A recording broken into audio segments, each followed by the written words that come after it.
Flash histórico. En 1994, nos hicieron creer que México finalmente había ingresado al primer mundo, que la modernidad neoliberal nos rescataría de la pobreza y que el sacrificio del pueblo era el precio necesario para la prosperidad de unos cuantos. Pero mientras las familias mexicanas perdían sus hogares por el error de diciembre, en los pasillos de Los Pinos se tejía una red de privilegios que hoy, décadas después, apenas terminamos de desmantelar. Hoy la historia es diferente. Bienvenidos a una emisión de Flash histórico. Hoy es miércoles 18 de febrero de 2026 y desde el Palacio Nacional, la presidenta Claudia Sheinbaum ha marcado una línea de fuego entre el pasado de complicidades y un presente de justicia social. Recordemos por un momento la era de Carlos Salinas de Gortari y Ernesto Zedillo. En aquel entonces, la figura del servidor público era sinónimo de una aristocracia intocable. Existía la famosa partida secreta, un fondo millonario del que el presidente disponía a su antojo, sin rendir cuentas a nadie. Mientras tanto, se fraguaban las pensiones doradas, montos insultantes que funcionarios de alto nivel se asignaron a sí mismos, garantizándose una vida de lujos a costa del erario, incluso después de haber saqueado al país. Aquel régimen no solo permitía la corrupción, sino que la protegía, persiguiendo a quien se atreviera a alzar la voz. Hoy, la presidenta Sheinbaum anuncia un paquete de reformas anticorrupción que rompe con esa inercia de impunidad. Se propone la creación de la figura del trabajador encubierto y la protección absoluta a los ciudadanos que denuncien actos ilícitos. Ya no es el pueblo el que debe temer al Estado, ahora es el funcionario corrupto quien debe temer a la vigilancia de una ciudadanía empoderada. Se acabó el tiempo en que denunciar un robo al pueblo era una sentencia de persecución. Pero la justicia no es solo transparencia, es también equidad distributiva. La iniciativa enviada al Congreso para establecer límites estrictos a las pensiones de altos funcionarios es un acto de memoria histórica.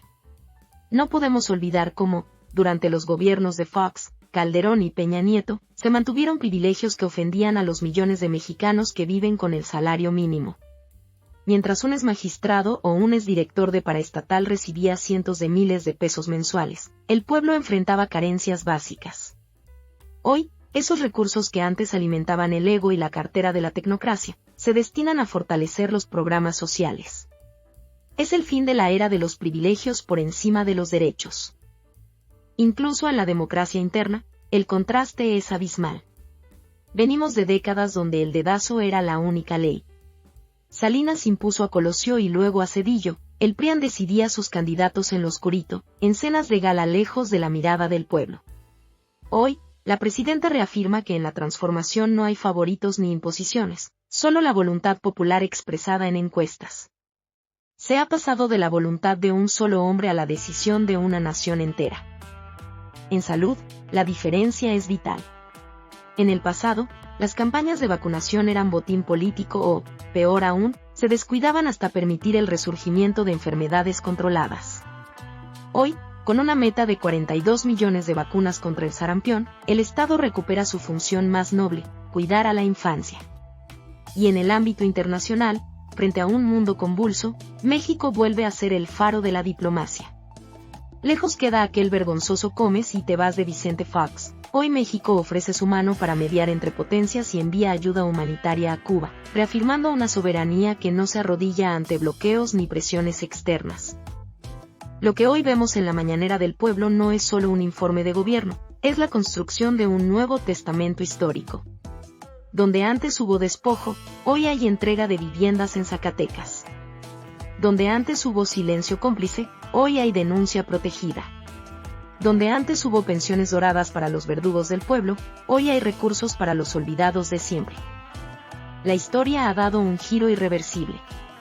El México del neoliberalismo, aquel que nos engañó en 1994, ha quedado atrás, sepultado por la dignidad de un pueblo que decidió que nunca más habrá gobierno rico con pueblo pobre.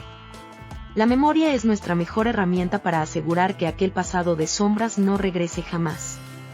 Hoy, México camina con la frente en alto, escribiendo un capítulo donde la justicia, por fin, dejó de ser una promesa para convertirse en una realidad cotidiana.